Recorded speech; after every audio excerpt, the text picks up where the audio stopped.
All right, and I'd like to invite now, welcome to the studio, Ukraine's ambassador to Australia, Vasyl Myroshnychenko. Welcome to the show. Thank you so much for being here. Good evening.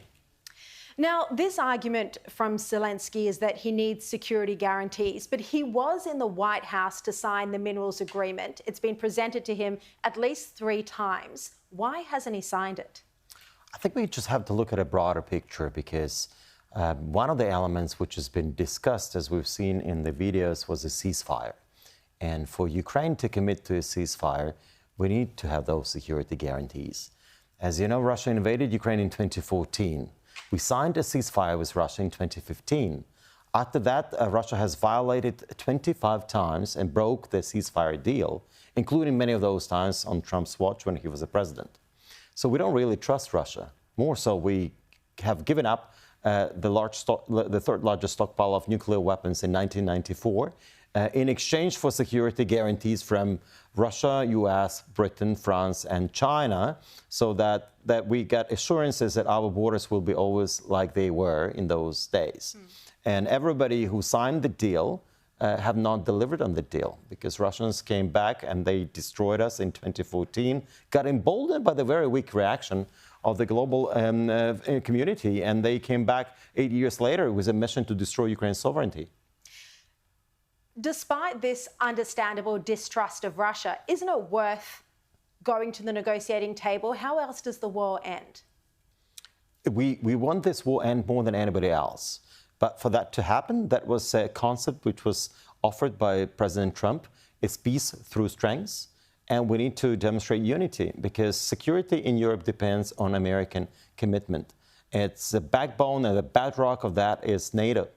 And it was actually those countries and the leadership of America and leadership of Britain to create a coalition of countries in support of Ukraine have enabled Ukraine to defend herself. And we are extremely grateful for that. Australia has contributed and chipped in with military equipment and other financial assistance. But to end this war, we have to be strong. And for us, to make sure that Russians don't come back, we need to have some serious guarantees. And let me just explain to you, critical deal is fine. It's negotiated.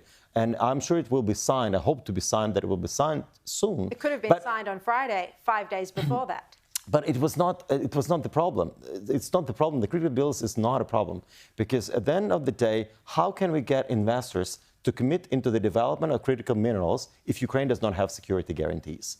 If Russians can come back 4 years later, destroy what's been done or capture what's been developed, it's a cornerstone for any rebuild and reconstruction in Ukraine, because no private capital is going to come to Ukraine if we don't have security guarantees, because there is no guarantee that Russians will not come back. And they've done it already once in 2022, and they will come back later. They just need time to restock, resupply, and regroup and mount another attack. So for Ukrainians, it's existential to have a security guarantee. And the most viable option is to become a NATO member. If we can't become NATO member now, we should build NATO in Ukraine. So strong military, strong strategic conventional weapons on the territory of Ukraine, which would be, non-nuclear, but which would serve as a deterrent, air defense systems, long-range missiles, a presence of a navy of a NATO country in the Black Sea. There must be a deterrent or boots on the ground, as British and French are now discussing potentially as for that. And this is how we can then get the investors, including American investors, to come into critical minerals. As you know, here in Australia, development of any minerals takes years. We're talking about at least 2 decades that needs to take place before we can even have any revenue from those resources.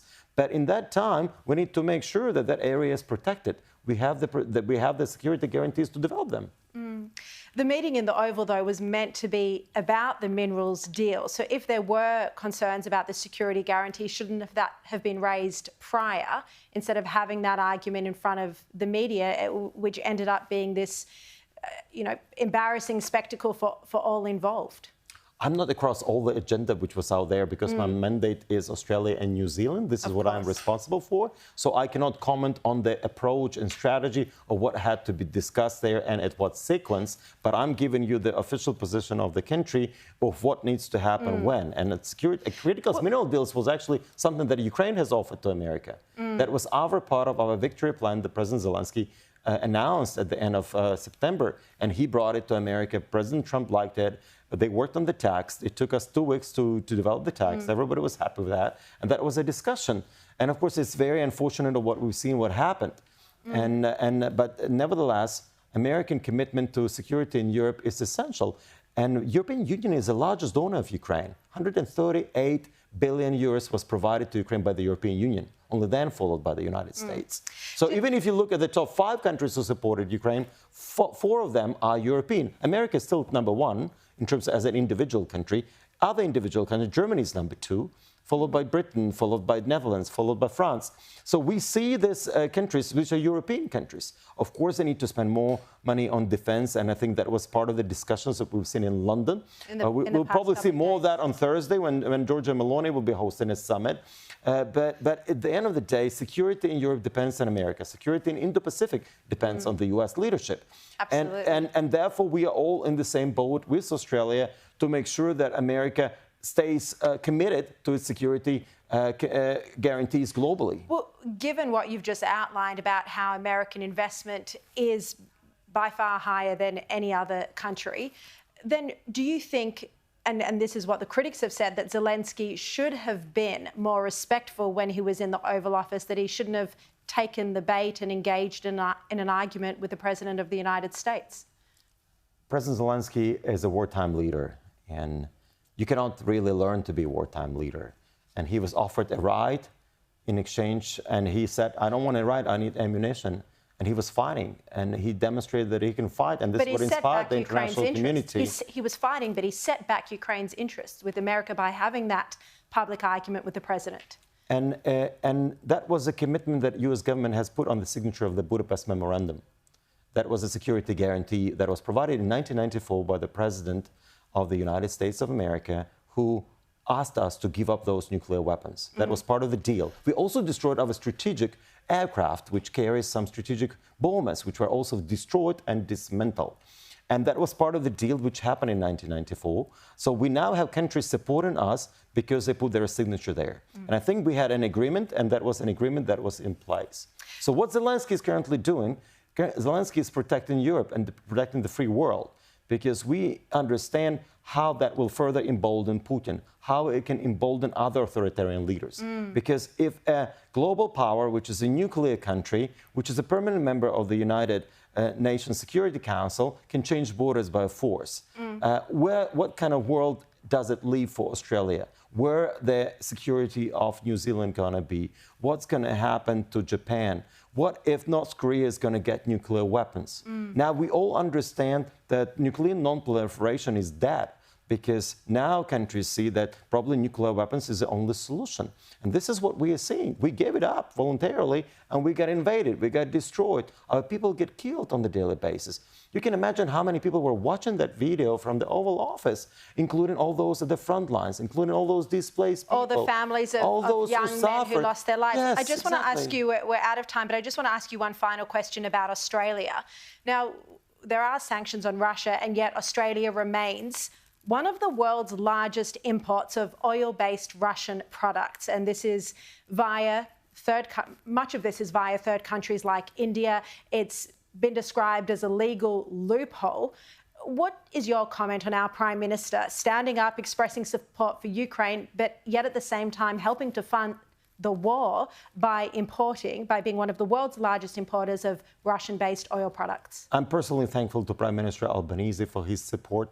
I'm also thankful personally to the Leader of Opposition, Peter Dutton, for the statements and support provided to date. Support for Ukraine is bipartisan.